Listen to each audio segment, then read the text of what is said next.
Good evening, everyone.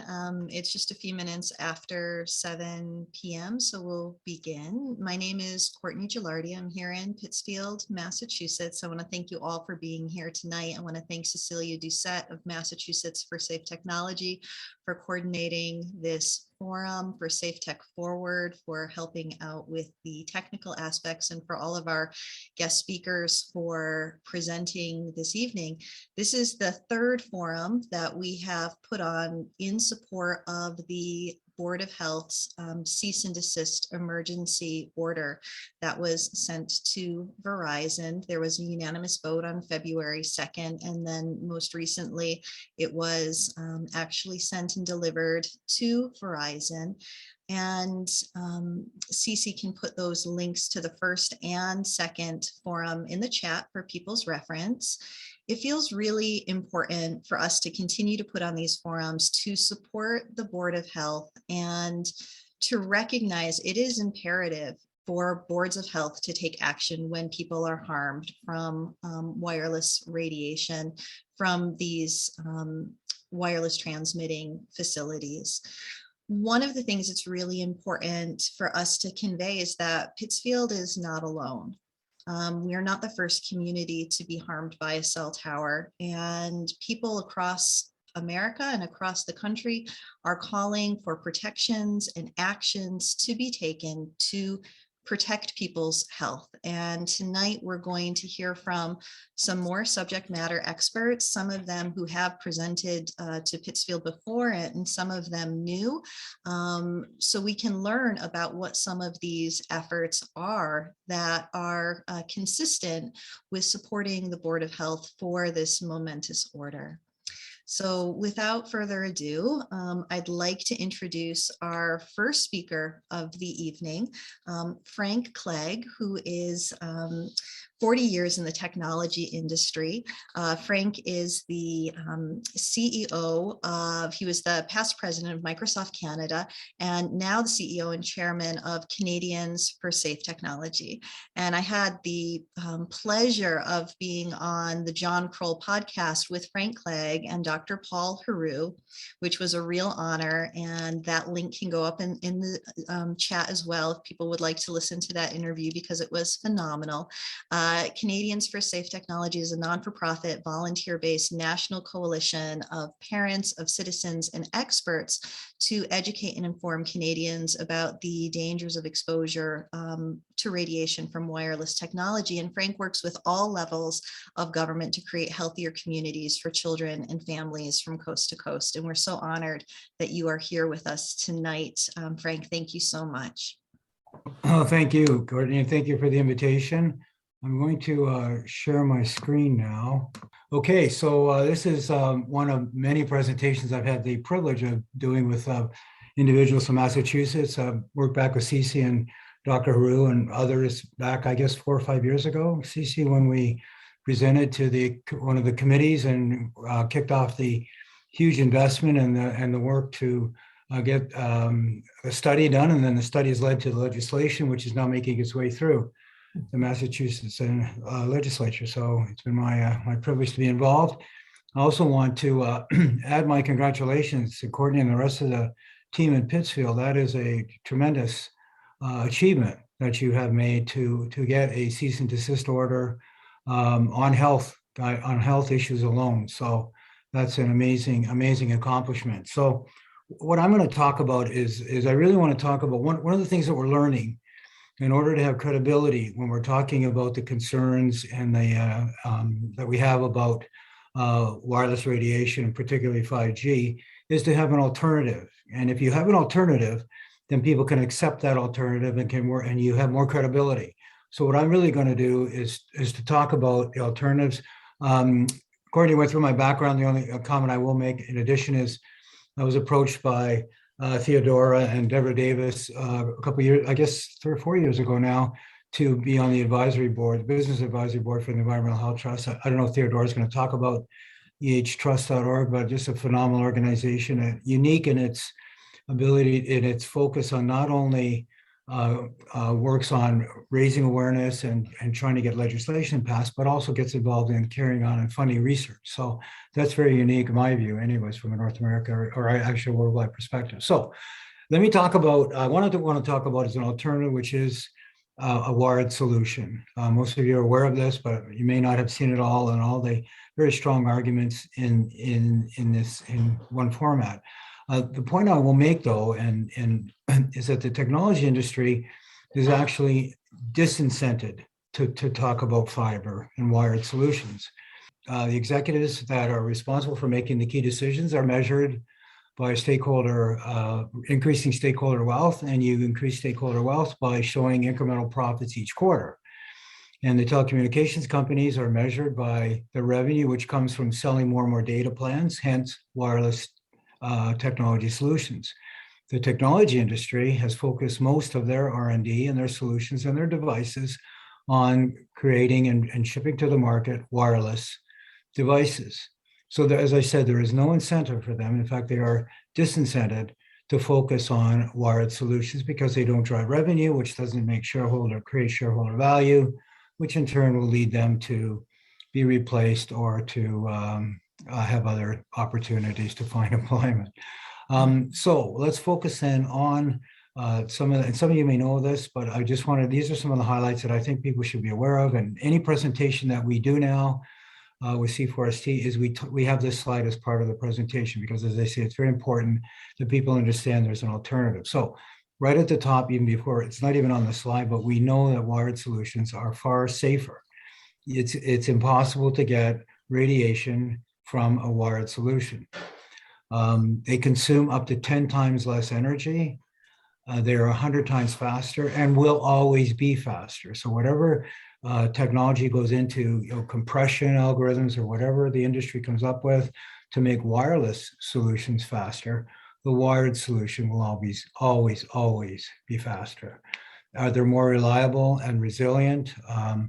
Whether there's a weather storm, we have Quebec, there was a major ice storm last year. And one of the first things that got impacted were all the cell towers.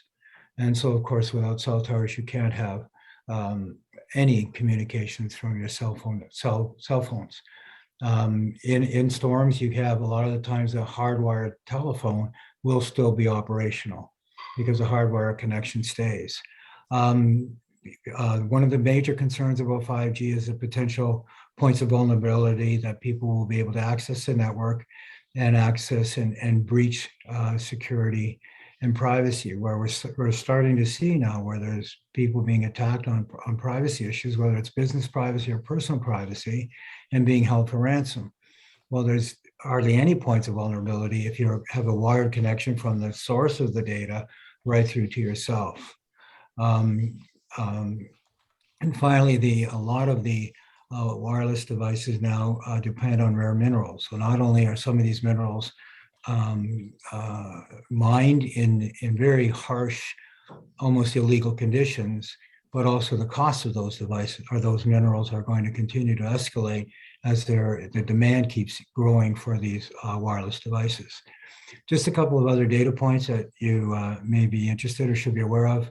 That I've just said that there's a 4G station will consume up to 10 times more energy than a wired solution. We're starting to see cases now where a 5G base station can consume roughly 3 times as much energy and power as a 4G base station. There are major concerns, we don't have time to talk about that today, about all the pollution that's going to come from all the satellites. Tens of thousands of satellites are being permission to be requested to launch those into orbit and low orbit. So the impact from the satellites' light pollution will be significantly more than it would be satellites that are at a higher, more traditional orbit range. So there are experts in worrying about weather forecasting accuracy are talking about a 30% reduction in weather forecasting. So think of the latest storm in your area. There's a 30% chance that they'll be wrong in terms of predicting whether that hurricane or tornado, or even if it's just a major storm, they may miss the fact that it's going to come to our areas. And finally, just to give you an idea of the magnitude of the power from this industry, This study comes from the Greenpeace organization. If the cloud was a country on its own, it would be the 5th largest consumer of energy on the planet. Just to give you an idea of the amount of energy. And we're talking about this energy actually being one of the highest consumers, this industry being one of the highest consumers going forward in terms of growth in power requirements. Not only one report that I just read, not only from the data and communicating with all these wireless devices, we're starting to see major concerns being raised about the data storage that's being required to house all this. And so we're now going to get into more than trillions of gigabytes. I forget the next level, but I think it's quintillion bytes of data that's going to be required. I'll end on one point. I'm going to try to advance my slide, so let's hope it works. For you, did the slide advance? It did, thank you. All right. One of the things that we hear is that it's a lot easier and cheaper in the long term to put in a wireless solution. So I can't think of a better example than the group called CanArctic that is responsible to shareholders. They have to meet all their business plans, and they made the decision to run a cable from Clarenville in Newfoundland up to Iqaluit in the Nunavut territories in the Arctic. And they chose to use fiber. And you can see the quote from the chief operating officer of the organization. And I'll just read it. It says, "We've looked at every possible option, route, risk, and costs. And we've landed on what is a very realistic plan to get fiber built in the next 2 years." So if you start hearing people talk about, how great wireless is in the terms, and the final point I'll make is one of the references in the documents. The previous slide is Dr. Tim Shockley out of the University of Colorado, who's written a very, very thorough paper. And I don't know, maybe Cece, if you can put it up on the notes, but he's done an analysis and basically said if we'd have started with fiber at the beginning, it would all be significantly cheaper. And what we're starting to see in some areas, in some cities and counties in the US, is where they're actually investing in the fiber up front and are able to offer fiber wired solutions, internet access, significantly cheaper than their wired competitors. I'm trying to keep to my 5-minute request. I think I'm in good shape, so I'll leave that for now. And if there's any other questions, then maybe we can get to them at the time. But again, thank you for the invitation, and I hope you found this discussion informative. Thank you. Thank you so much, Frank. Are you going to be staying around to questions at the end, or you need to go, right? No, I can stay. I have a hard stop at 8 o'clock. So, and I'd like to, quite frankly, I want to hear from some of the other speakers. I always learn something. So fantastic. I want to thank you for that. But because you do need to go at 8, because you were the president of Microsoft Canada and you're clearly into technology. You're not anti-technology. And I think that's one of the big things, that when people get harmed from a cell tower and ask for protections, such as siting these towers 1,640 feet away from residential areas. And I know you were involved in New Hampshire with their bill that they had as well, that you provided testimony, and Amelia and I went and we testified. Can you just briefly, before Theodora speaks, talk about how A, fiber is future-proof, and B, if we're asking for protections to use technology safer, like these cell tower setbacks, we're not putting Pittsfield back in the Stone Age? No, my industry has done an incredibly good job of getting people to make the association with internet access and wireless. And I've sat through many presentations where people start out talking about internet, next thing they're talking about wireless, and those two are not connected. They're not connected. I just gave you at the beginning of my discussion all the reasons why, the money reasons why my industry wants to do that. So, if you accept, cable is faster, it's cheaper, it's more secure, it's safer. So I don't know how that can possibly be a step backwards. The challenge becomes that in the short term, it is absolutely cheaper to put a wireless tower up and then just have everybody connect to it and bombard everybody with radiation. The longer term, and this is where Dr. Shockley's paper comes in, he's got solid proof that says, look, over the long term, the problem is that the CEOs making these decisions, and sometimes the politicians are on a very short window. Like politicians, are there to serve the public, absolutely, but they also have to keep an eye to being reelected. So they cannot. It's very difficult for them to make a 10-year decision that's going to require a significant amount of capital up front. Same as if you're running a telecommunications company, and to go to your board and ask for a significant more money up front to implement a wired fiber solution, even though it's cheaper for your successor, most likely, that's difficult to do. And in fairness to the industry, the demand is significant. Like we're seeing demand like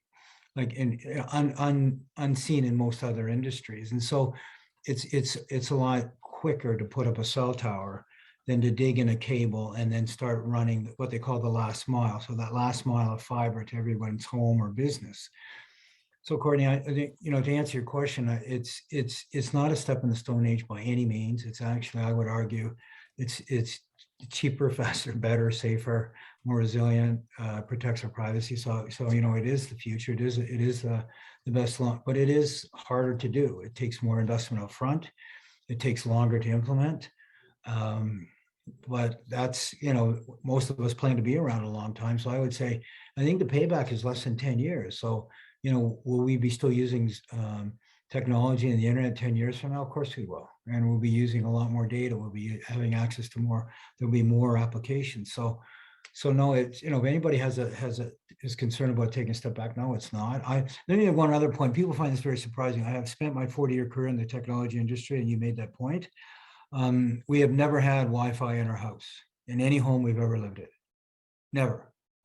And I have two daughters now, and they're in their 30s. So we went through their teenage years, and we had a 40-foot wire to their bed if that's where they wanted to use their phone or their laptops. And we survived, and I didn't get fired from Microsoft because I didn't have Wi-Fi. So you can have the best of both worlds. You can have access to the internet, unlimited access, unlimited speed almost, and have it be cheaper and safer by going wired. That is an excellent point, and I want to thank you for that, because somebody asked me today for the screenshot of Verizon's coverage map before the tower went up, and we had full 4G LTE coverage in the entire area that was being served by what was considered this auxiliary tower, perhaps for more data, right, to be able to download movies faster, but it actually wasn't providing additional coverage. And we have always had hardwired technology in our home, and the tower went up. It coincided with the pandemic, and we were working and schooling from home. And my daughters had hardwired connections in their bedrooms, and their teachers were like, they're the only ones who we don't drop out or have lag or, can't hear, because they were schooling from that hardwired connection. And it's not that I think we deny them technology. They have tablets and computers and laptops and Chromebooks. But like you said, like you had in your family, we just have the Ethernet cords, and it's fast, it's reliable, and it doesn't drop out. And so thank you for letting us know, because I think that's one of the things that I'm hearing is that, if we start asking for cell towers to be placed 1,640 feet away from homes, that, and I have a quote right here, and I'm looking at it, is that we won't have modern technology, and we won't look attractive to families and people who want to work remotely. No, no. It's flat out untrue statement. The other thing people should be aware of is, as you said, that all the new towers that are being put up are not to provide 911 emergency service. They're not to provide cell phone service. They are there to meet the demand of people that are streaming live video onto their wireless device. And so I have a slide that when I talk about all the safety concerns and how to protect yourselves and your family, like don't hold it to your body and stuff like that, I end that slide by saying, if you don't want a cell tower near you, don't download live videos on a mobile device, because that's the demand that this is about. This isn't about cell phone service. This isn't about 911 service. Now, there are spots in North America that do not have, but they're like 1/100th of 1% of the territory. these towers today are being put up to meet the demand for data that is coming from video, period, full stop. Thank you so much for that. I really appreciate it. And I felt like I just needed to get those in case we lost you at 8 o'clock, only because I think it's relevant. Like these forums, we have the ability to respond to what people are actively saying. Like if we do this, then it puts us back in the Stone Age. And so for you to 40 years in the technology industry, Microsoft Canada, to promote and create and innovate. And often I know you and I and Frank and Paul Haru, like we talk about technology being able to innovate and make safer technology when consumers demand that as well. So thank you. Thank you. Thank you. So our next guest speaker, and I'm really grateful to have her joining us, is Theodora Scarato of Environmental Health Trust. Thank you so much for being on the call tonight. You were on our first and second forum in support of the cease and desist. And there are two really interesting pieces of information that I know I'd like you to share with our viewers tonight. So thank you for being here. Thank you so much for having me again. And let me share my screen. I'm Executive Director of Environmental Health Trust, and we have many documents on cell tower setbacks and so forth, because right now what's happening is there are more macro towers, meaning the large tall towers like the Pittsfield cell tower that we're discussing, as well as many more short, small cells, and they're being placed where we live, work, and play. And as the Pittsfield emergency order documents, there is scientific study after scientific study indicating adverse effects. But what I'm going to talk about today is just briefly just an example of how this issue the science needs to be better presented in the media. So, for example, the Berkshire Eagle had a piece with an opinion piece stating, among other things, which I addressed in the earlier presentations, as we have stressed in previous editorials on the subject, these residents should be heard, but we must follow the facts. There is little to no evidence that cell towers near residential areas, even 5G equipped structures, cause the illnesses that the tower's opponents say they're experiencing: nausea, headaches, hives, and cancer. And that directly linked, where it says little to no evidence, to a CNET article, which really highlighted a lack of proof that there was harm, and it specifically actually linked to this study. And the reason I'm bringing this up is it's brought up in many places as the study showing that there's safety. And it was a zebrafish study, because actually there are reasons scientists study zebrafish having to do with the ways that they can make, they can think about how it affects humans, which I'm not going to go into now. But it said in the CNET article, what about the zebrafish study at Oregon State? Oregon State University had done a study on the fish, and they found no significant impact. There were several researchers on the project. Now, just recently, as was discussed, this was, I think, over 2 years ago, there was an update to that study by the same scientists who did the study. And they did a longer term look and found behavioral deficits associated with the exposure. And they conclude that the findings suggest potential long-term behavioral effects. So it's not all clear. In fact, Oregon State University did an entire press release on the first study, which supposedly, which purported that there was no effect found. It was very short-term. But there hasn't been a press release on this study that was the follow-up to that very study. So I've been to a lot of cell tower meetings in my just a decade. I know people have been working on this for many more decades. I've been in meetings where towers have been stopped, where leases haven't been re-upped, and egregious moments where cell towers are placed right near homes or right near schools, and the community is told that their hands are tied. The Pittsfield Board of Health really is doing their job within their authority to ensure that the community is protected and it's a healthy environment. And I wanted to showcase an example of from Long Beach, where there was just a court determination on this house, which there's going to be a proposed small cell tower right in front of it. And the couple, the woman who lives in the house has electrical sensitivity, and they took the legal court. They went to every way they could in order to stop this cell tower from being built in front of their home. Unfortunately, they just received a determination that they could not stop within that proceeding the tower. But there were some interesting things that came out of that decision, and I'll put a link in the chat. I'll be done in about, so that you can read it yourself. But they did say that the hearing examiner stated FCC limits appear not to be protective. It does appear through reliable, credible evidence that the FCC regulations as to what are safe radio frequency emission standards are outmoded and inadequate to safeguard the public.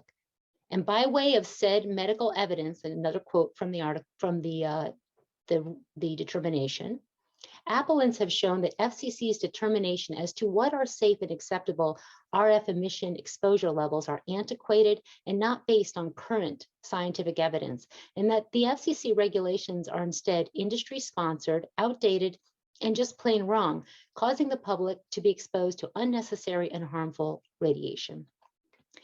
So there is a lot happening in this space as all of these new wireless networks are being deployed. You can go to our website at ehtrust.org to learn more, and please watch all of the incredible community sessions that Courtney and Cece and others have put together. Thank you so much. Theodora, thank you so much for sharing, both that zebrafish study, because it was so interesting that was the study that the Berkshire Eagle linked to in their opinion piece, was that there was independent science showing that there wasn't harm. And of course, when you look at that zebrafish study, they were like exposed for 24 hours in a copper box and there wasn't any harm. And then it's fascinating to see that the same researchers did a long-term study and there is harm. But we don't hear about that in the press. We don't hear about the harm. That's not something that people automatically decide that they want to write about and share that information.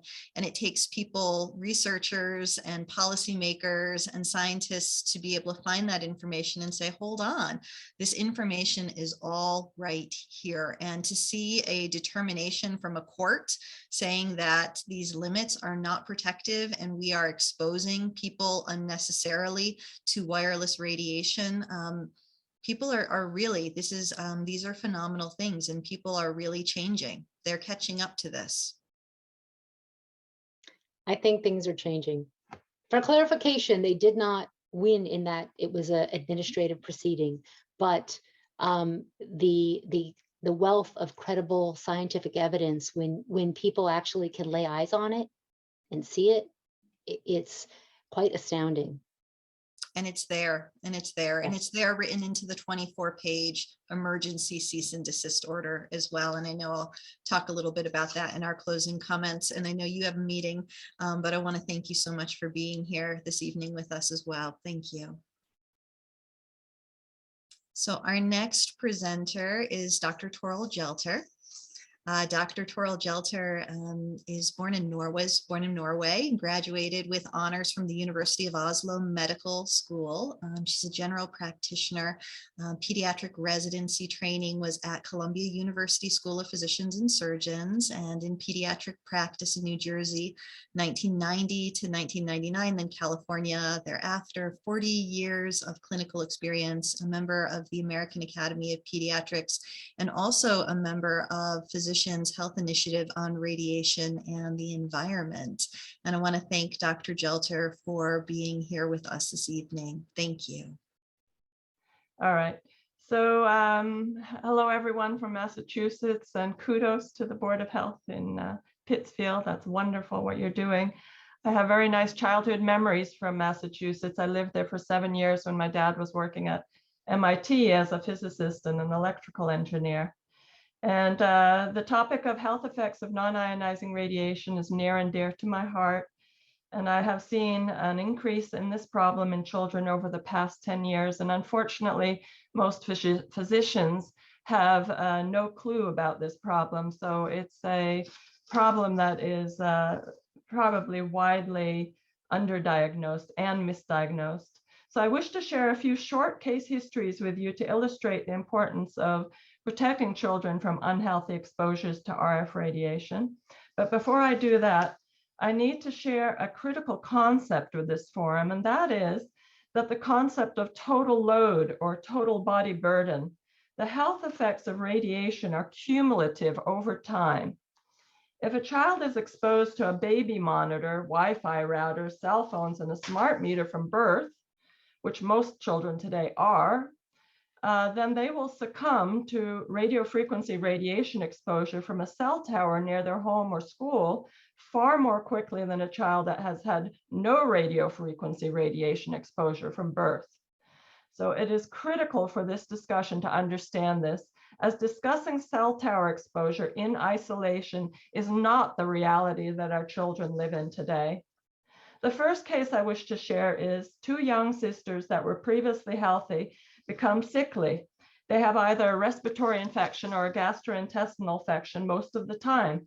They are often absent from school. They get better for a few days and then they are sick again. An adult relative that visits the home gets a severe headache that improves when he goes away from the home. So the astute parents start wondering if there could be an environmental factor contributing to their daughter's frequent illnesses and poor immune system. Then they notice a new wireless infrastructure on a city light pole 60 feet from the girl's bedroom. The parents move the children into their bedroom at the back of the house, and the girls are sick less often and the illness is less severe, but they continue to be sickly. A long story short, they obtain a professional assessment of the radio frequency exposure in the girls' bedrooms. Now, current health guidelines, not FCC guidelines, because they're totally outdated, but this is from the Austrian Medical Association and building biologists, for safe exposure limits to radio frequency radiation. It is less than 1 microwatt per meter squared if the exposure persists for greater than 4 hours in a 24-hour period. Now, the initial radio frequency measurement in these girls' bedroom was 460,000 microwatts per meter squared. This is 60 feet from the girls' bedroom.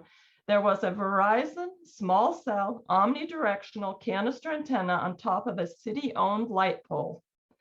The parents contacted everyone for help: doctors, Verizon, city officials, politicians. No one could help them protect their children in their own home. Then there were brothers that became sick when a cell tower was placed on school grounds: stomach aches, rashes, cracked skin, nosebleeds. The parents held them back from school during summer holidays. The children got better again. As soon as they started up at school, they got sick. And these parents discovered that when the boys started getting sick, a cell tower had been placed on school grounds. A 10-year-old nonverbal, aggressive, autistic boy improved dramatically with a decrease of radio frequency exposure. In fact, this boy, within 3 days of doing what I recommended, he said his first sentence and his aggressive behavior dissipated.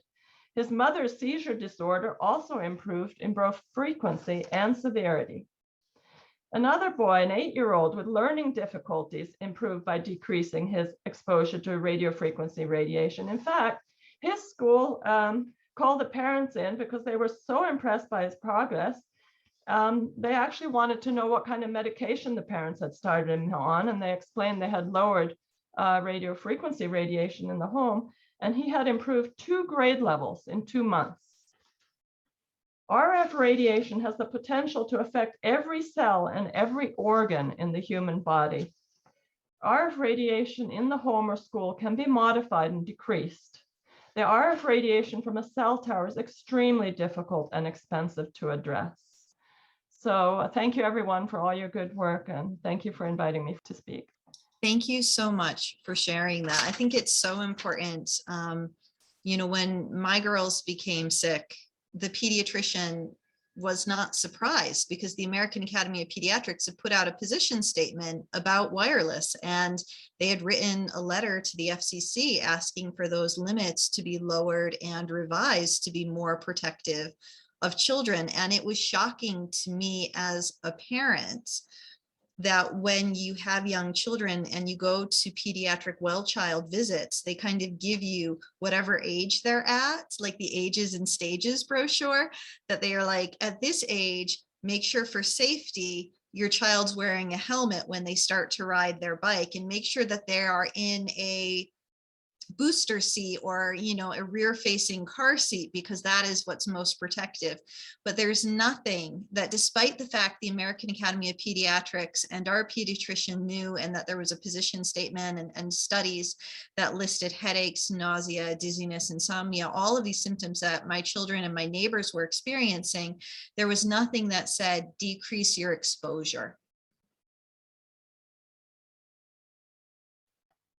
And for anybody who wants to read more or hear more about health effects of non-ionizing radiation in children, I did do a presentation in 2015 for the Santa Clara Medical Association, the Lions Foundation. I think Cece just put that in the chat box for anybody who is interested.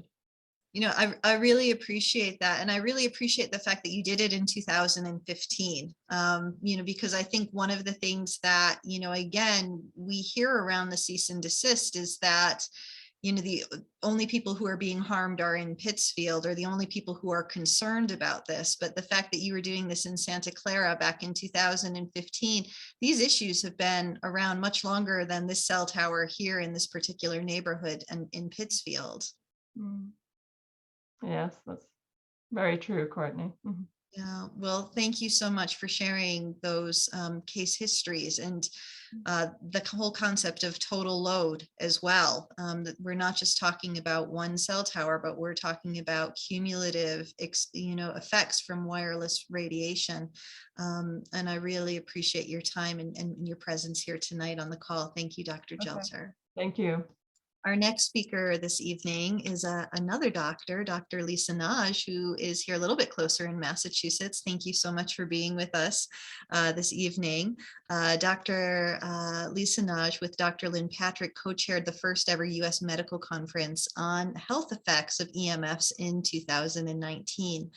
She attended the University of Pennsylvania and Cornell Medical School and is board certified in emergency medicine, has participated for over 20 years in hundreds of meetings at the CDC, NIH, EPA, and offers her talk at the National Institutes of Environmental Health Science that Cece will put in the chat as a suggested first presentation to watch for your own health if you're interested. So great introductory video, and has presented in Congress and has helped to raise $100 million for toxic exposure research for veterans who became electrically and chemically sensitive from wartime exposures. This is powerful, powerful work. I want to thank you so much for being with us here in Pittsfield, Massachusetts this evening. Great, thanks very much for having me. So I'll be brief, and I didn't really write a speech. So I'm just going to explain that the total load concept is one that I was taught as well when I learned about environmental medicine. And it's coming from Randolph, who treated Dr. Ray, who treated me, and now having become better from becoming environmentally ill, electrically and chemically sensitive, I really can't stop talking about it because it was so profound to be a Cornell trained medical doctor and never heard of it. And now I say that 70% of women over 40 are mildly sensitive, and 10 or 15% of the chemically sensitive are electrically sensitive. So it's really rampant. And it's so common in my medical practice.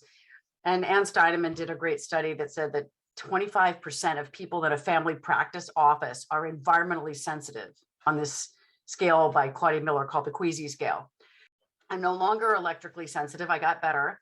And I treat those who are chemically and electrically sensitive.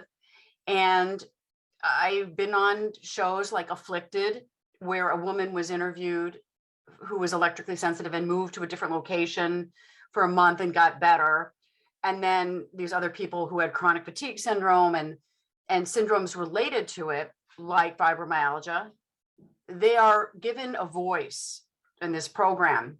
And I think I was on Dr. Phil, who mentioned we had a case of a patient who was electrically sensitive, and then they thought he was crazy. And it's very interesting as a syndrome, but it's really important for people to realize that it affects them. It affects their children. And it is important to really be preventative and do the precautionary principle is key. And what we're doing is we're ignoring the voices of those, canaries or people that are sensitive who are trying to explain how bad it is to hold a cell phone to your head. Like, I haven't done that since I was treated 20 years ago. And I use an air tubing headset only. And I got stroke symptoms from the phone. And that occurs because on PET scanning, there's decreased blood flow to the brain when you hold the cell phone to your head. So don't ever do it. Would I ever buy a house next to a cell phone tower? No way. All right, I'd succumb. So really, it's a question of whether legislators will quickly heed these warnings from Ivy League trained doctors and nurses and patients, or whether they will ignore us. And so we can present all the scientific data we want, but if people don't want to listen, that's the crux. So we need public support, we need media attention. And I'm just going to glance and see what I wanted to say that was, so the main thing is addiction, mental illness and addiction in schools related to industrial Wi-Fi. It's incredibly interesting because the Wi-Fi will cause children to have postural tachycardia, fast heartbeat, or just turning on a computer. And people will cross their arms to keep the blood up in the head because the effect of the EMF is to affect the nerves and cause venous pooling in the legs. So the blood is in the legs. The people can't think, kids, let's say, can't think. But if you hardwire their computer and turn off the industrial Wi-Fi, everything is improved. So I'm hoping that people will listen to people who are expert in having it, treating it, and really we can move forward in a way that's productive. We'll stop doubting the people who are bringing the message and move more quickly. As I got the Medical Society in Massachusetts to acknowledge and write a resolution on whether we need to reevaluate the safety of smart meters, cell phones, cell towers, and other forms of radiation, and whether those guidelines need to be changed if they are deemed to be unsafe. And they're going to find that it's unsafe. So we know that NIHS did a study, headed by Linda Birnbaum, and it showed that the rats got cancer when they were exposed to cell phones, but it's daily functioning that is the problem in my mind. And so I'm available if anybody has questions. I have a website that's my name, lisanegy.com. And I have, just a real frustration of being able to be heard. We need to change the acknowledgement of what these patients go through and stop doubting them. Thanks very much. Thank you so much. What you just said right now about not doubting what these patients are going through. I mean, I think it's devastating enough to be experiencing symptoms. And then when you leave, you have to leave your house. You have to vacate when there's a tower outside of it. You have to go away, right? And then you go, okay, I'm feeling better. And you come back into the environment. And I have often, testified at Board of Health meetings that I feel like a human subject experiment. Like that's what I've, because then you come back into the environment and like you're at your beautiful home that I love, and it's warm and it's cozy and it has hot water and plumbing and all the things that I don't have, where the girls and I are right now. So you come back to your wonderful home and you're like, I'm sleeping in a bed, not a mattress on the floor. There's not rats. Like, this is amazing. And yet you're vomiting in bed, and so it's like, and then you leave and you go back to the rat house and then, you feel fine, and it's like, that this is your experience. And like, thankfully, through Cece and through the medical conference, and I was just lucky I had physicians who were open-minded here, but not everybody has that experience. Not everybody has heard of it. And it sounds like, the work that you are doing with the Massachusetts resolution, hopefully that will create some change, here in Massachusetts, and other boards of health and other, medical associations can look to that.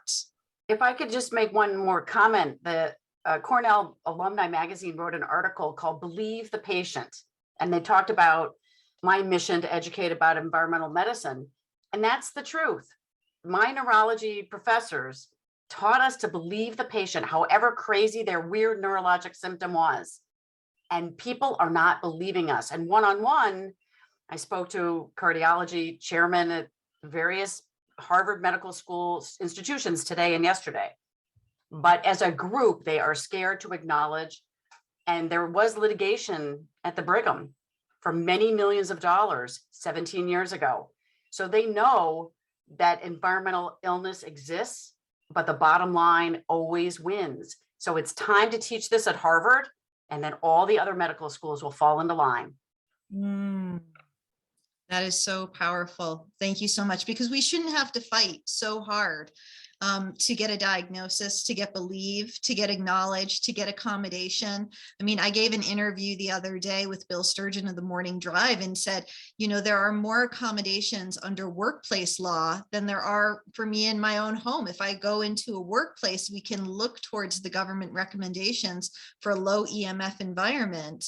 But in my own home, am I protected, even though that I'm classed as an American with disabilities underneath this act? I mean, and we often talk about needing more than just thoughts and prayers, that we do need policy change and protections. And that's why our Board of Health, just phenomenal to be able to believe the people that were being harmed, to be able to interview the doctors, subject matter experts, and to make a determination after an 18-month-long investigation, is just phenomenal. So I hope that, like you said, Harvard will start training these physicians to believe the patient, because it's incredible. I mean, you leave the environment for a week and you feel better. And often my neighbor Elaine, she'll say, I've lived in my body my whole life. This is my experience. And I know I've never had headaches ringing in my ears. I've never had these issues before. We just want to be believed. So that is so powerful. So thank you so much for being here and joining us tonight. Thanks for having me. It's a great honor. Thank you. And talking about being believed, our next speaker, Jonathan Mirin. I have a little biography. Thank you so much for being here with us tonight. Jonathan Mirin is an internationally produced playwright, performer, and filmmaker who co-founded Piti Theater Company, an award-winning troupe based in Shelburne Falls and in Switzerland in 2004 with his life and production partner, Godliev Richard. He has residencies and created new work with young people in communities around New England and is a graduate of Swarthmore College, the neighborhood playhouse, and received a master's degree from Boston University's creative writing program. Jonathan has led communication workshops for professionals of all kinds for companies like World Education, New York City Public Schools, Community Action, Community Legal Aid, Power and Systems, and the European Organization Design Forum. Your most recent production project, Canary in the Gold Mine, about your wife's battle with electrical sensitivity, went viral. It was just phenomenal, with ticket buyers tuning in from around the world. And the show is currently extended through May 1st by popular demand. And you co-founded Hilltown Health, a grassroots organization focused on safe technology and environmental health in Western Massachusetts. And your work is focused on updating local telecom bylaws and supporting abutters faced with cell tower applications. And more information can be found at ptco.org and hilltownhealth.org. And I want to thank you so much for being here this evening. Thanks for having me, Courtney. Yeah, it's great to be here, and I just feel honored. I have followed all of the work of all the other panelists over the years, and actually, I've been following Courtney's work for years, because my wife got sick in 2010, and for 2 years we didn't know what was wrong. We were sort of going from doctor to healer to doctor to healer, and getting nowhere, where as her condition kind of deteriorated. And we started figuring it out around 2012. And, I think I'm actually just going to start with a clip from Canary in a Gold Mine, sort of where, those symptoms that we've been talking about sort of started to accumulate, and we got our first hint of what could actually be wrong, which was a fairly shocking moment. One of the things about not being believed is that these symptoms are, I think what physicians call generalized symptoms. And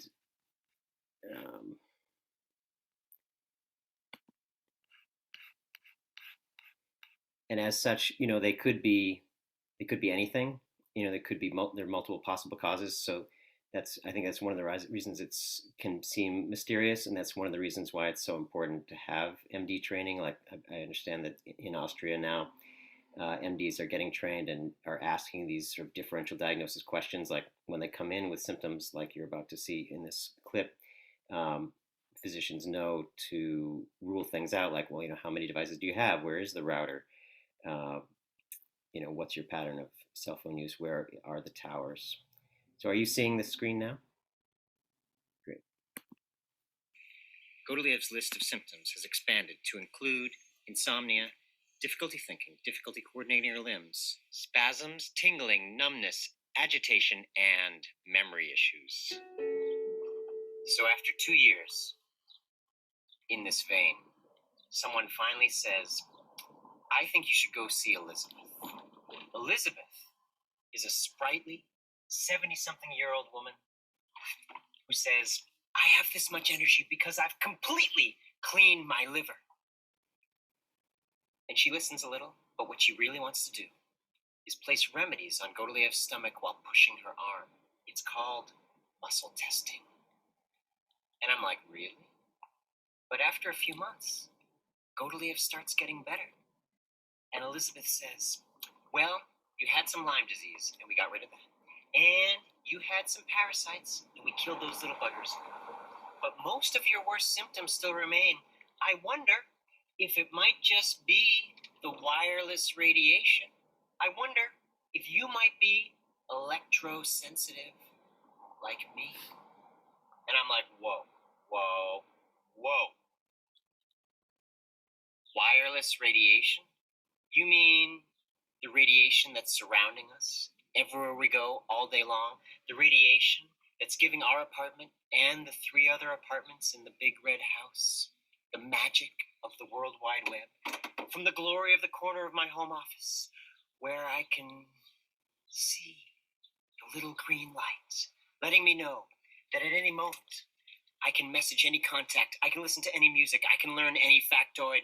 Let's not start blaming that radiation, okay? But it's too late. We have to investigate.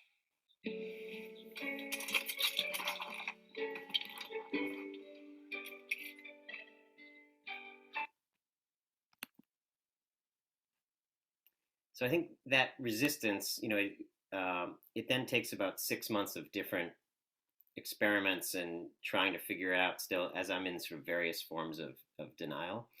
And there's actually kind of a little segment of Canary where I go through the 7 stages of grief in a process of about 30 seconds. And I think that's kind of, that's one of the things I run into as, I go to planning boards who are deliberating about whether or not to allow a cell tower to go up,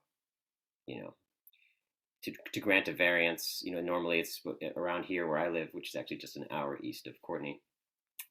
Typically, there might be an 800-foot setback, there might be a 500-foot setback. Shelburne, thankfully, recently increased it to 1,500 feet. But we have a cell tower application now in Buckland, which is right next to Shelburne, where they're asking for various variances. And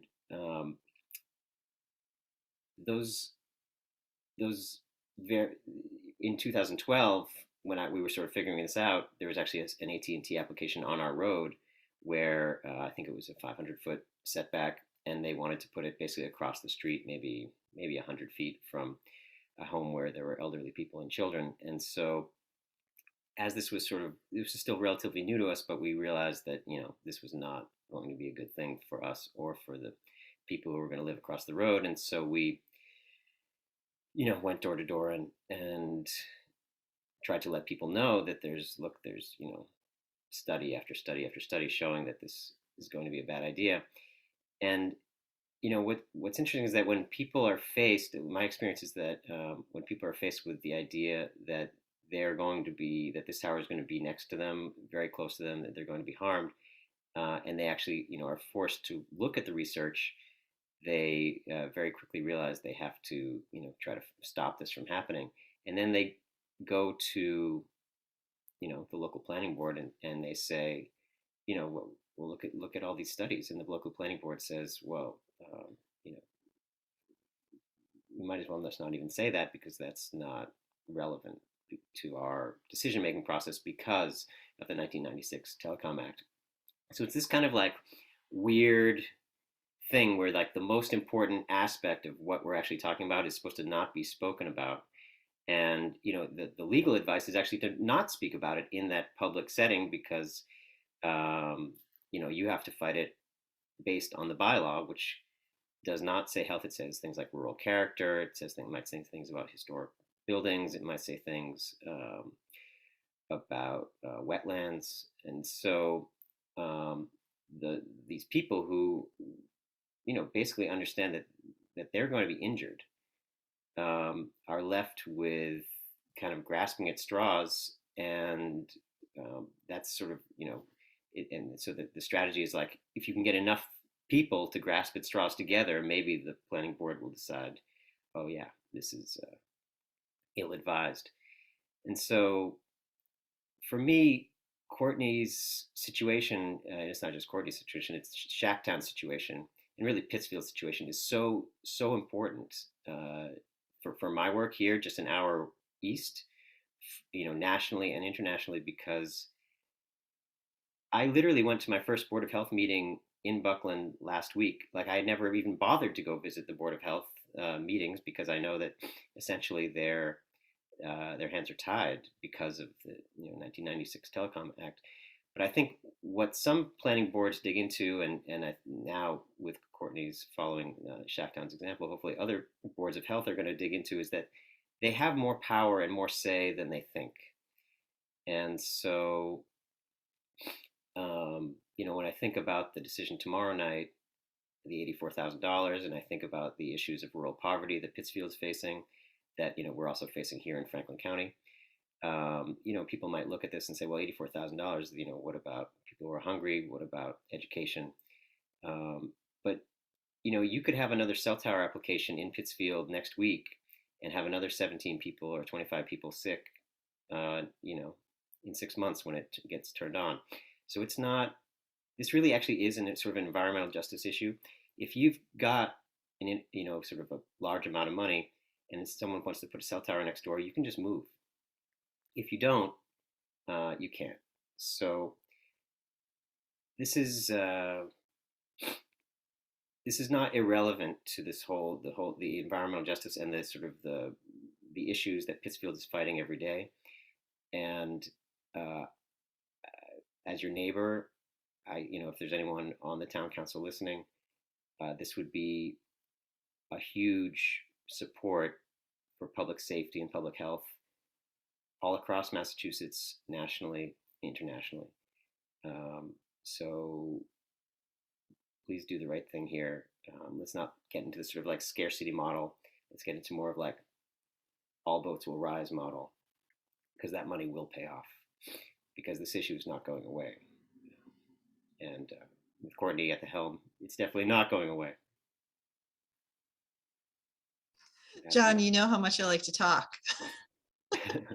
Yes, Yeah, I'm trying to be, I was very honored when you asked me to be a guest on your panel for Canary.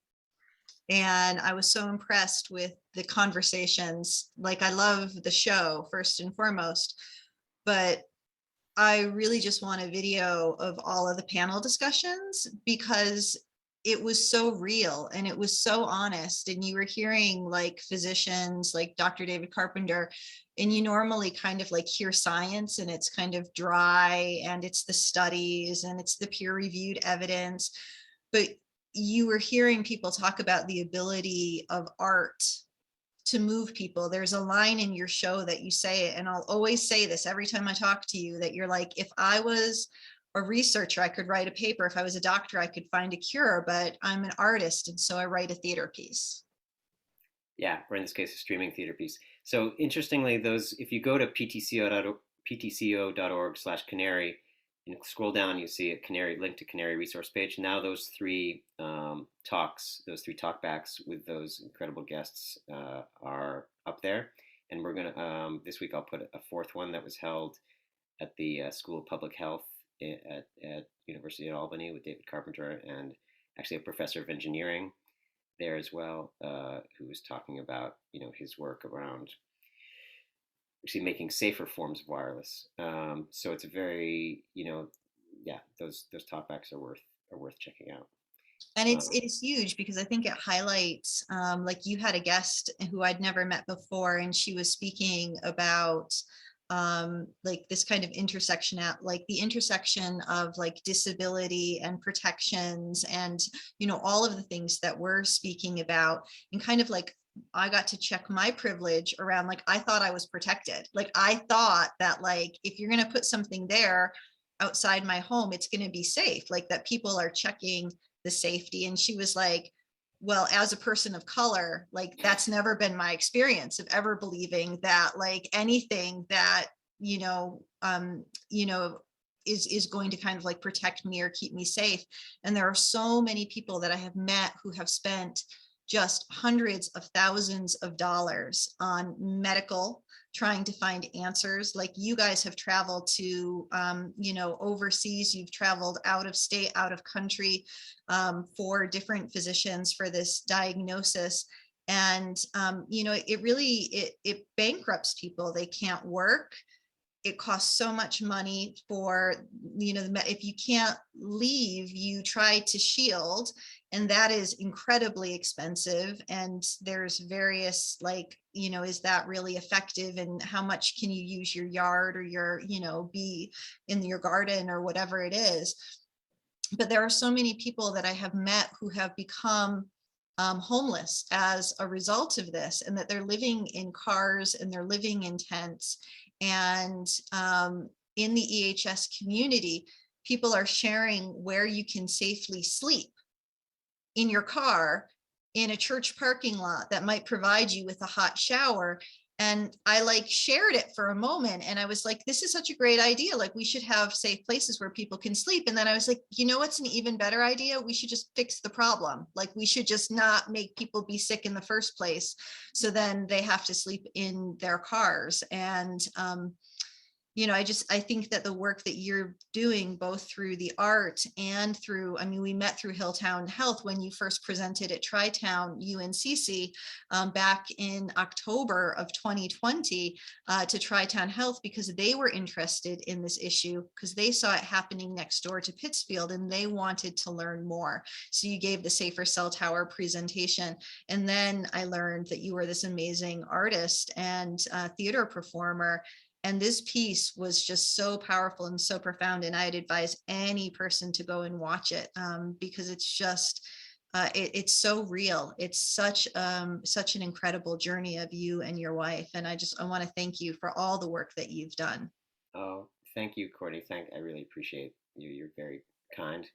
I would say one of the more satisfying parts of making that and of watching people kind of watch it and respond to it is this sort of denial, being able to like theatricalize my denial and my resistance to the idea that this could really be happening, because it sort of like makes you, and it like sort of what you're saying about, if you're a black or brown skinned person in America, the idea that this could be happening to you and sort of like sanctioned at the highest level is not foreign.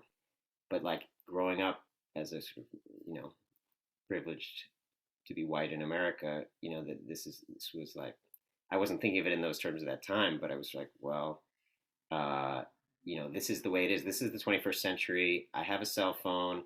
I have like really poor internet, literally in my part of Western Mass. I mean, I got fiber, I think 6 months ago. Before that, it was satellite. There was a time when I was trying to run a business with dial-up for years, and this is sort of what rural communities are dealing with. But yeah, so you resist because I think there's also just like, it's kind of what Frank was saying. You're equating people. It's like so easy to equate the connectivity. Like, I'm not against connectivity. I need connectivity every day to do what I want to do. But it's about safe connectivity. It's something we can do this. It's not rocket science. It's literally about Ethernet cable. I mean, partially.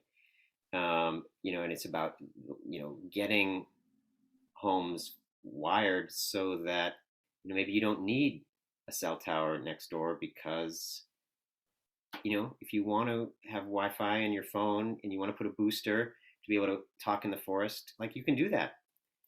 I mean, you provide people with information, but it's like, that's different than having a tower 24/7 you can't turn off, so that when you get sick, or someone you love gets sick, you have to do what you did. You have to spend 2 years. Everyone's going to spend 2 years wrangling with the Board of Health, seeing like a whole turnover in the board. Just no one. Very few people have that capacity to wage that kind of ongoing fight, especially while they're sick. So,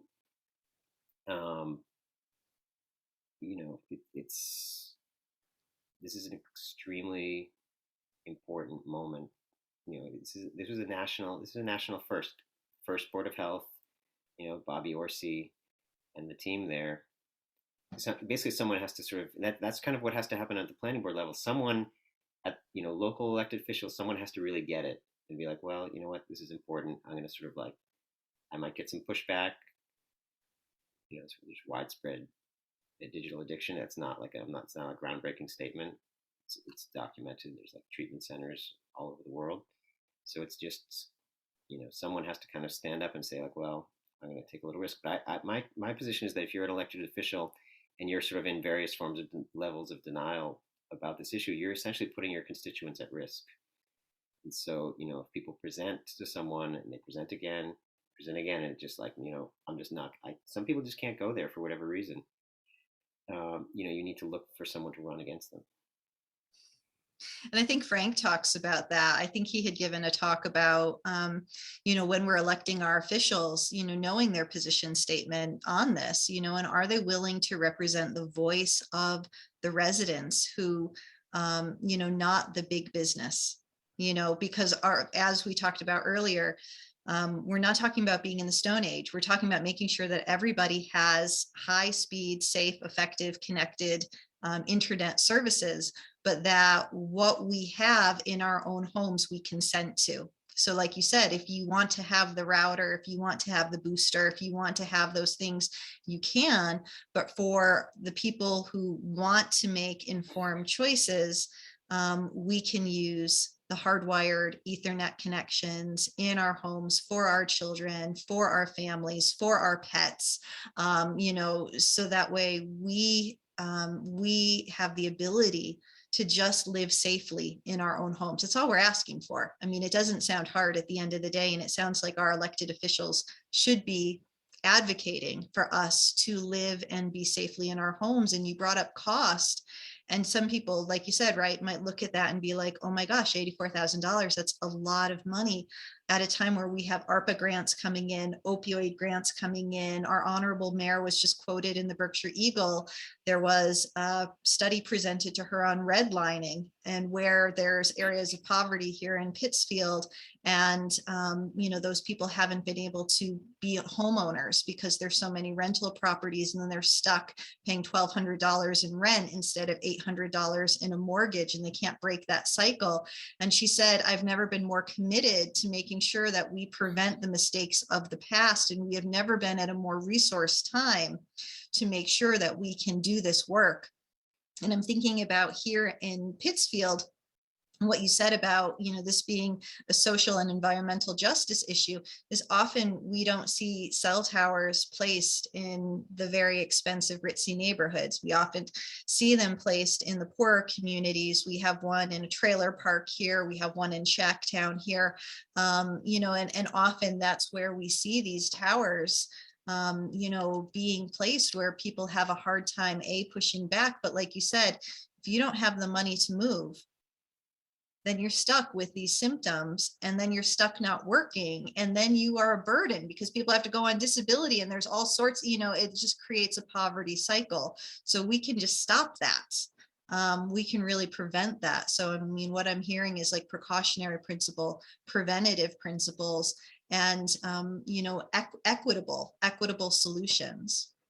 Yeah. And so, EHS is just one strand of injury.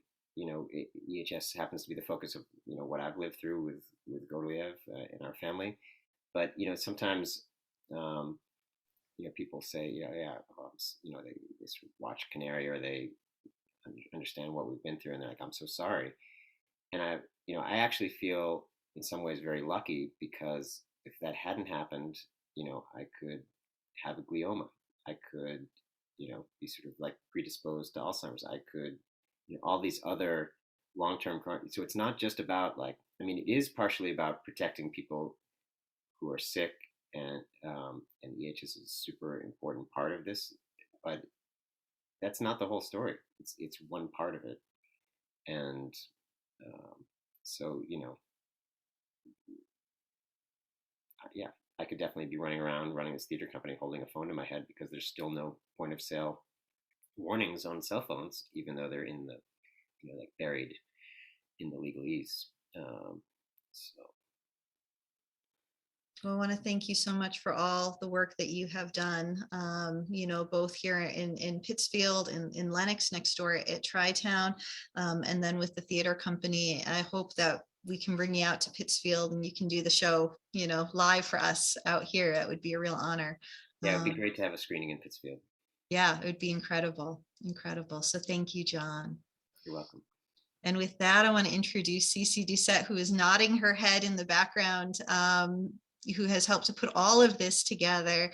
Cece Doucette is Executive Director of Massachusetts for Safe Technology. She helped her children's school be the first in the nation to take precautionary measures with wireless technology, and works with schools and communities, municipalities, legislators to address the wireless radiation and public health issues. And Cece was honored to co-chair the technology panel for the Health in Buildings Roundtable Conference at the National Institutes of Health, and to present state and local policy at the International EMF Medical Conference in 2021. And Cece was my first point of contact here in Massachusetts, learning that I was not alone about when the cell tower went up and my little one got sick. And Cece's repository, her website, just has amazing resources on the science. And I want to thank you so much for putting this together and for being here tonight. Well, Courtney, thank you so much for inviting me to help you put this together. And I'm just so honored to have become a friend of yours over these past 2 years. And I'm just so sorry for everything you and your community have gone through.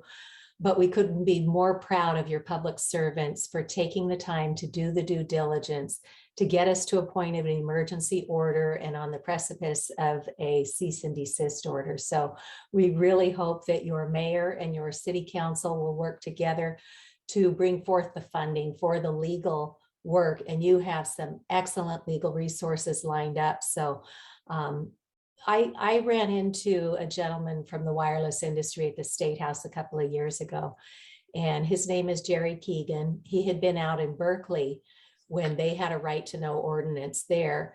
And I saw Mr. Keegan at the State House, and I said, the wheels are starting to come off the bus for the wireless industry.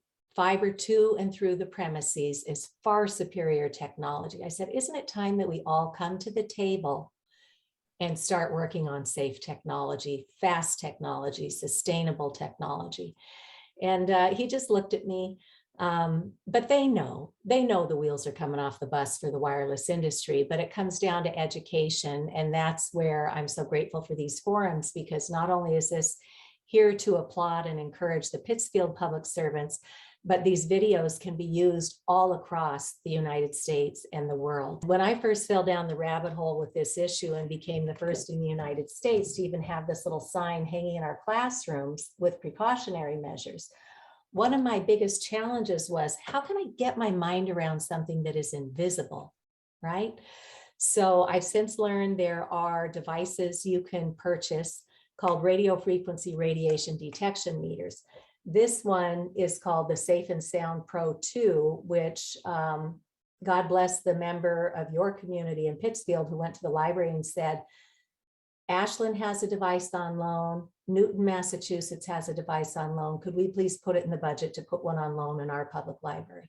So Pittsfield has one of these for every resident, every council member, every health member to go check it out and bring it home and see exactly what you are exposed to. So here in my home, knowing what we know about the biological effects of radio frequency, you'll see that we're in the green, right? And that's where we all want to be. That's where the science is telling us that you want to be under 10 of these microwatts per square meter or less in your home, and in your sleeping area, you want to be at 0.1 or better. But I want to give people a chance to see what this radiation is. So I'm going to take my cell phone out of airplane mode and see how it's already flashing up in the extreme level. That is not a healthy exposure. So right now, this just went over 490,000, and we want to be under 10 in our homes. Out in our communities, the scientific literature is saying that even if we could get to under 1,000 outdoors, if we can go home and have a safe living environment, then our bodies might have a chance to do proper cell repair and regeneration while we sleep. So Courtney, I understand when you took measurements with that meter in your community, it was off the charts in the red zone as well. So I hope that gives people an idea that this is invisible. And just like the pandemic taught us, we have to be very vigilant about environmental invisible exposures. This radio frequency radiation is a new one. And I wanted to give such a shout out to all of our guests who have been with us for these forums from New Hampshire. This is what that New Hampshire report looks like, that their legislators were the first in the United States to start looking at this issue. And at the end of the day, they document the conflicts of interest with the wireless industry and our federal agencies. So it's not going to get fixed from the top before we fix it from the bottom, which is why it is so critical for Pittsfield to keep moving forward with this cease and desist. And so what I thought I would do for my last minute or two is do a screen share and take everybody out to Massachusetts for Safe Technology. And I want to show everybody that there are incredible resources out here. The page that we're looking on here, look at all these articles that have been published all around Massachusetts. So never think that you're alone. In the news, we post whatever people send to us when they're able to make inroads in many towns throughout the Commonwealth. I also want to show you the events page. Can you see the events page? I just want to make sure my screen is keeping up. This is one that we're doing up in New Hampshire. Sleep is such a big issue, and that catches a lot of people's attention. So we're starting to do a series of webinars up in New Hampshire to keep their legislature moving forward. I can be brought in to go into people's communities. We've done some live work in Rutland, Massachusetts, where there's another cell tower going up right next to a school in a neighborhood. Here are the Pittsfield forums. We gave a talk in Northborough recently.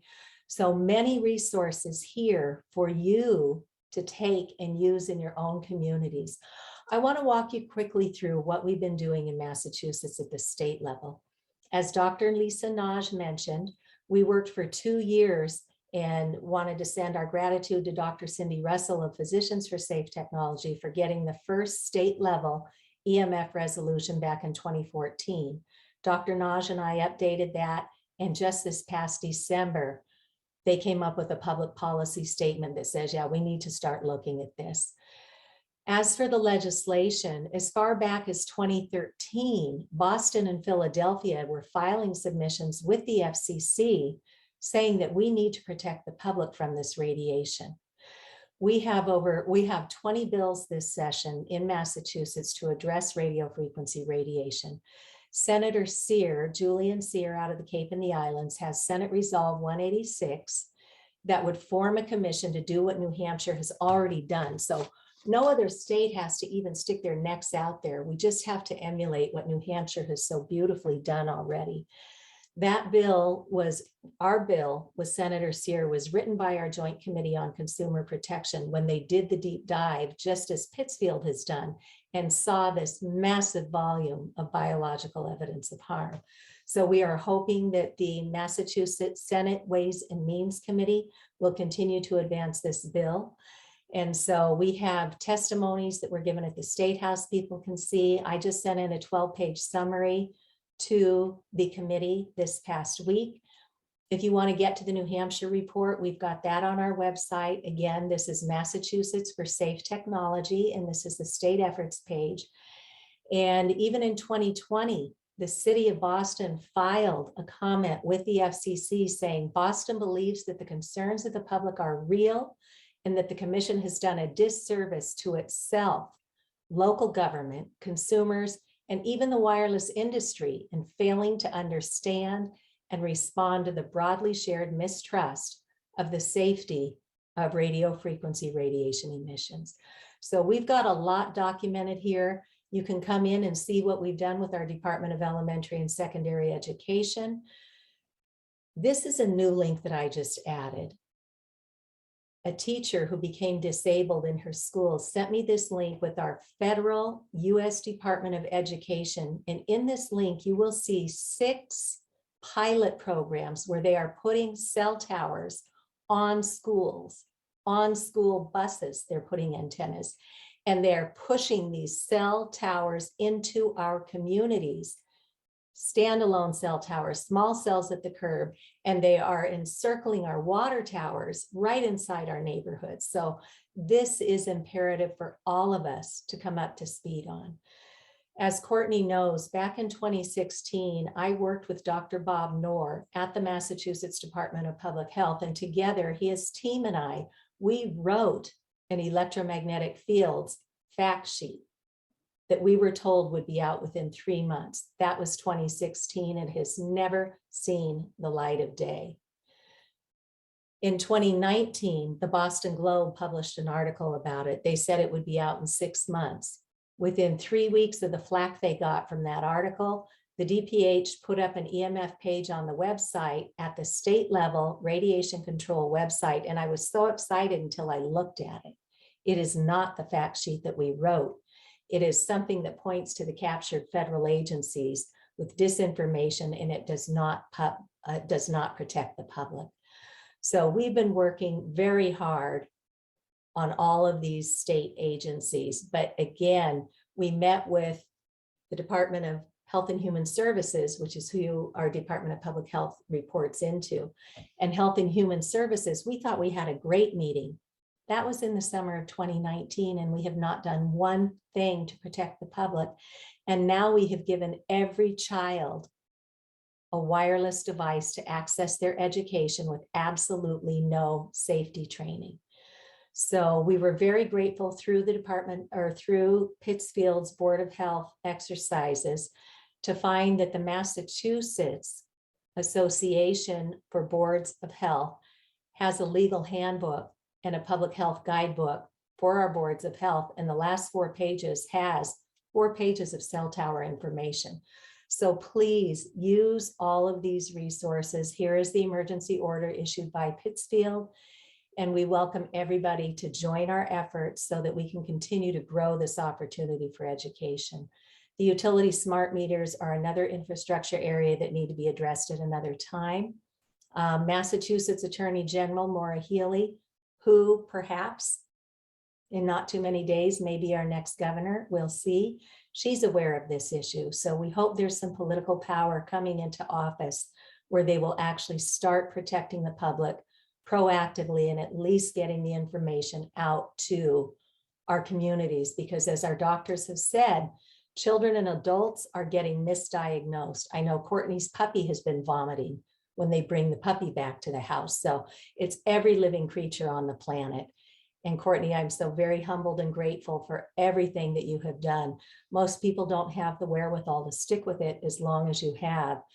And to everybody else who's giving their voice to this, thank you, because this is how we do, as Jonathan says, rise up the whole boat. So thank you, everybody. Cece, thank you so much for everything that you have done. I mean, you've just been tireless with this issue, and with, there's 20 wireless safety bills here in Massachusetts.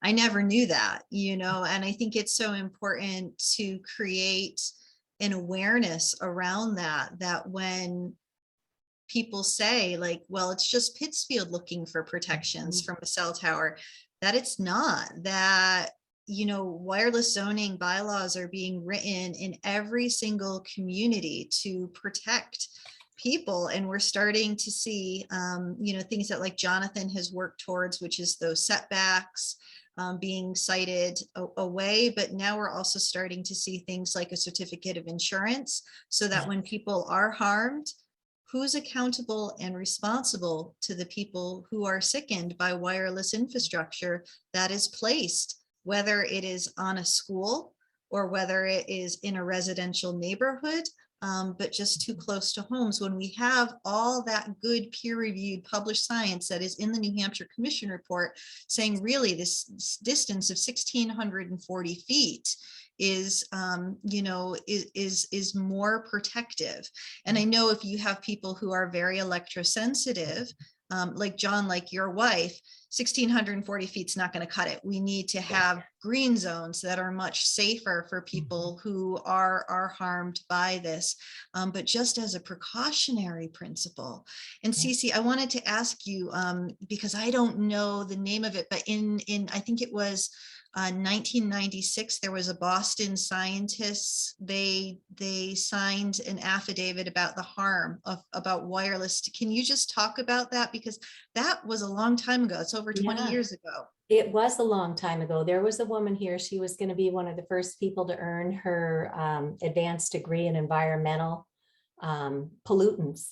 And she went around to Boston University, to Harvard, and got their medical schools to sign on and say, this is not safe, right? So we have known for decades, but we are up against a very powerful industry that by and large owns mainstream media, and they therefore get to tell the public what the messaging is going to be.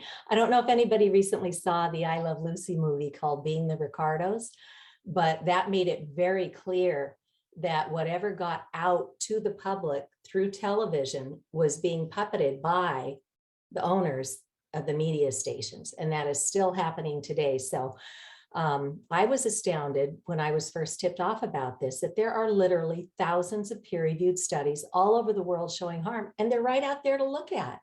All you need to do is to know to look for them.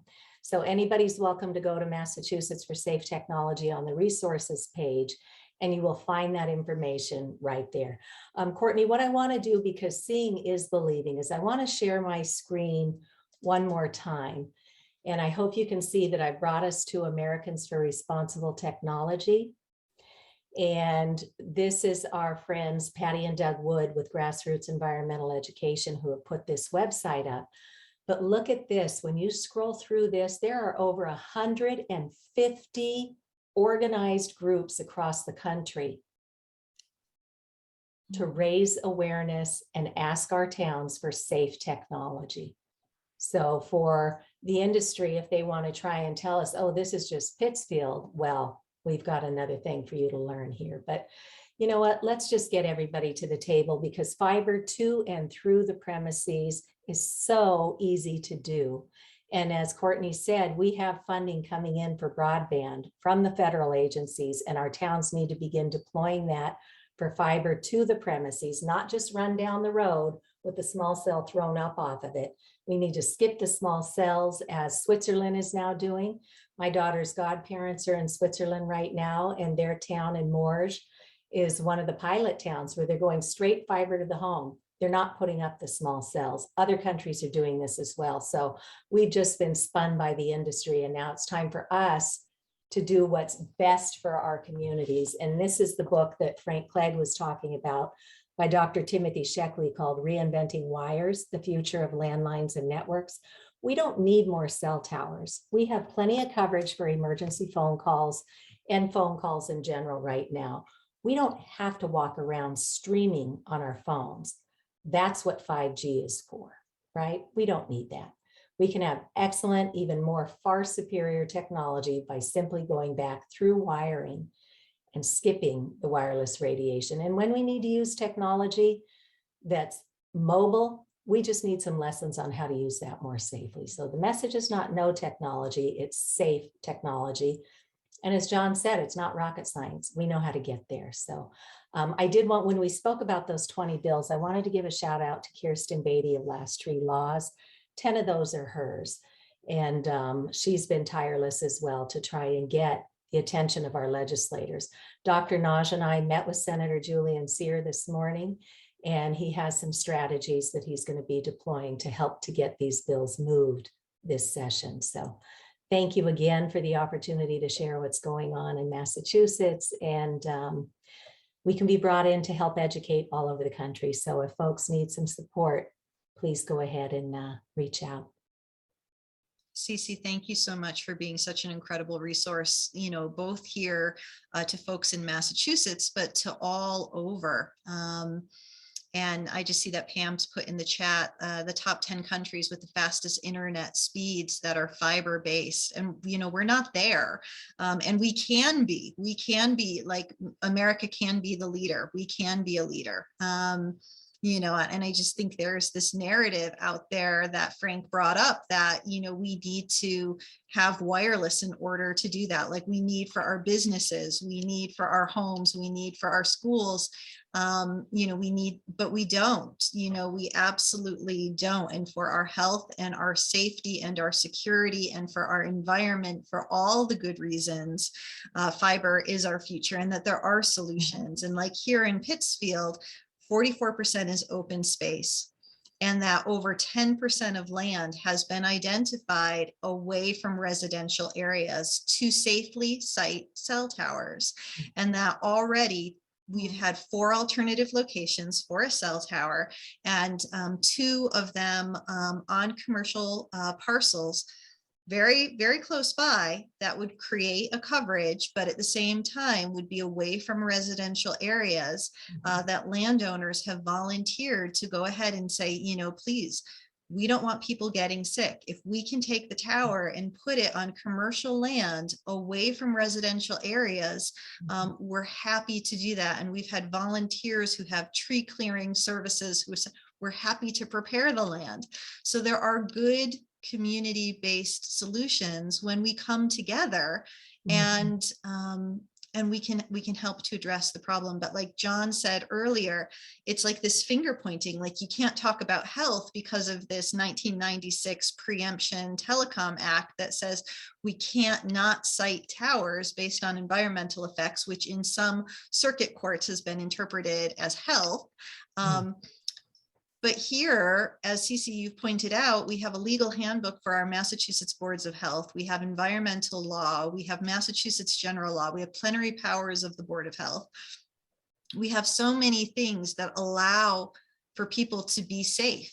Like our laws protect our human health and safety, and everyone at every level of government, whether they are a municipal volunteer at a zoning board, or whether they're a Board of Health member or a city council member, or they're an elected senator or a state representative, everybody is responsible for health and safety of human beings. Like we're all in it together. And I'm just reading the comments, like we all need to wake the masses up. Our health and our children's safety depend on it. And I think that's the thing, is that when people get sick, it's very hard to fight because you're looking for a safe place to live. You're trying to figure out how to pay for the medical bills.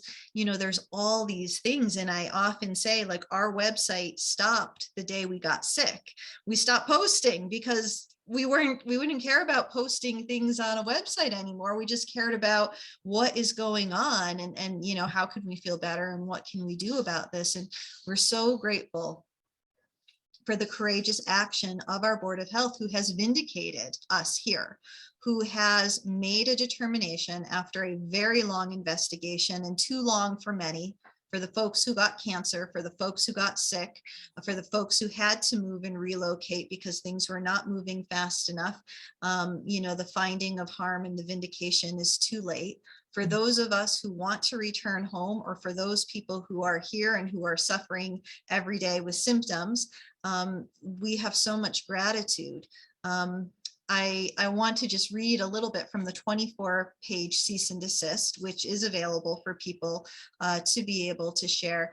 It says the City of Pittsfield residents have submitted to the Board of Health over 11,000 pages of evidence of studies, reports, scientific and medical experts' opinions about the dangers to human health and the environment caused by exposure to wireless radiation. The Health Board has also heard testimony from medical professionals who directly treat patients injured by RF EMF, as well as testimony from scientific experts. The board has been presented with personal testimony from many of the City of Pittsfield residents who have been personally harmed by pulsed and modulated RF radiation transmitted from the Verizon Wireless 877 South Street wireless facility operations.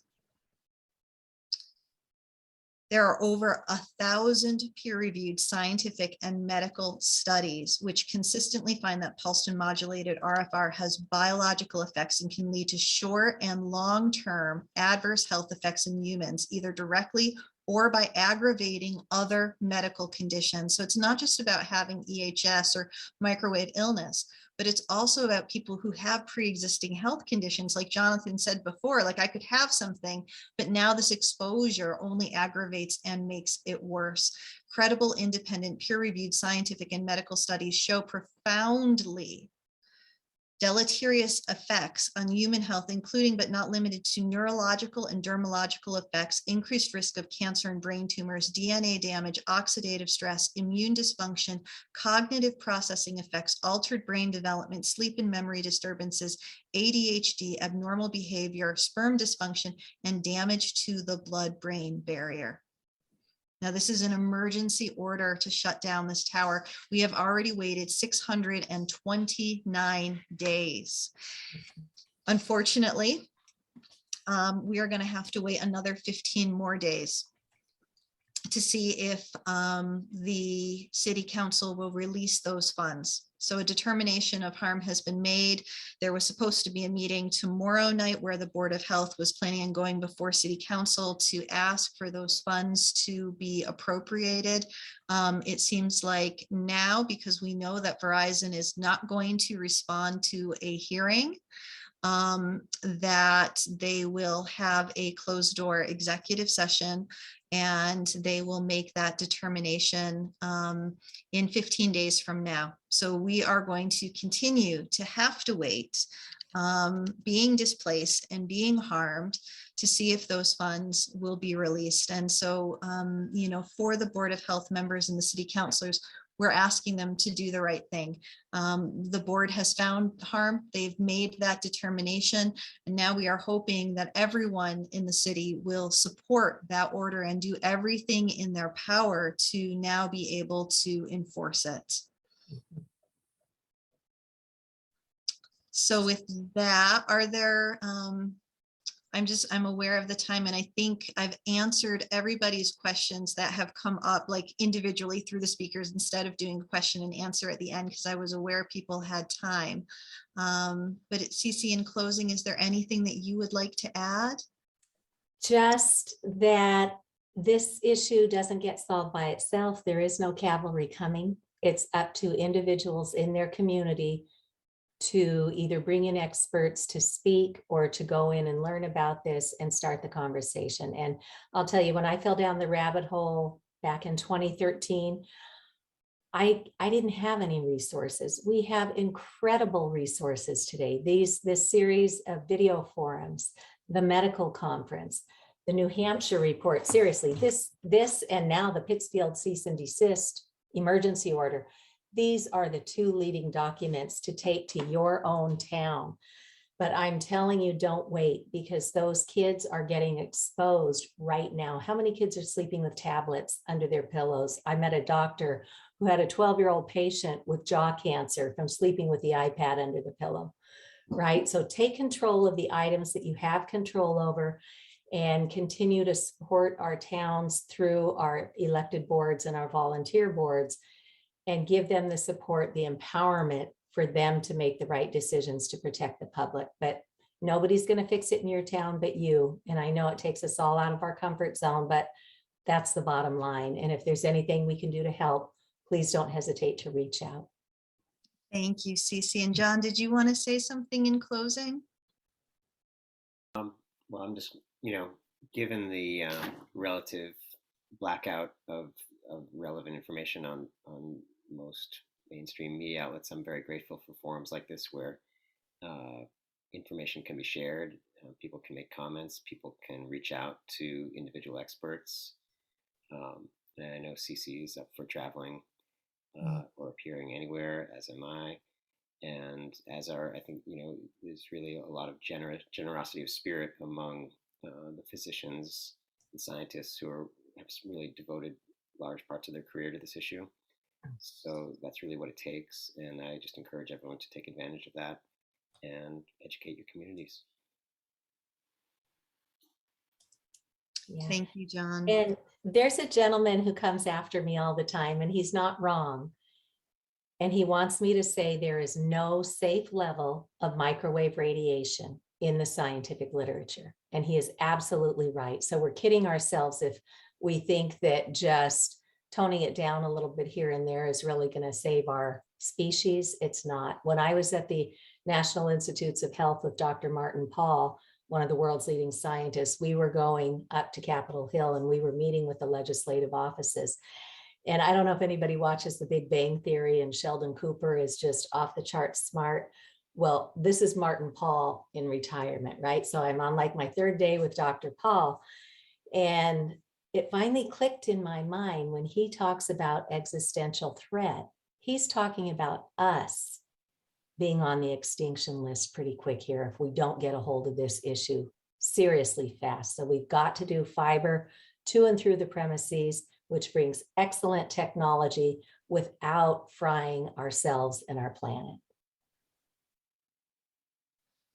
Well, thank you so much for that, Cece. I so appreciate everything that you've done, everything, John, that you've done, both through the theater company and through Hilltown Health, educating folks, making, one of the things you guys do is really help to educate people how to use this technology safer. If we can download our, music and our things through hardwire, and that, then we don't need to connect, then there's less demand for these towers.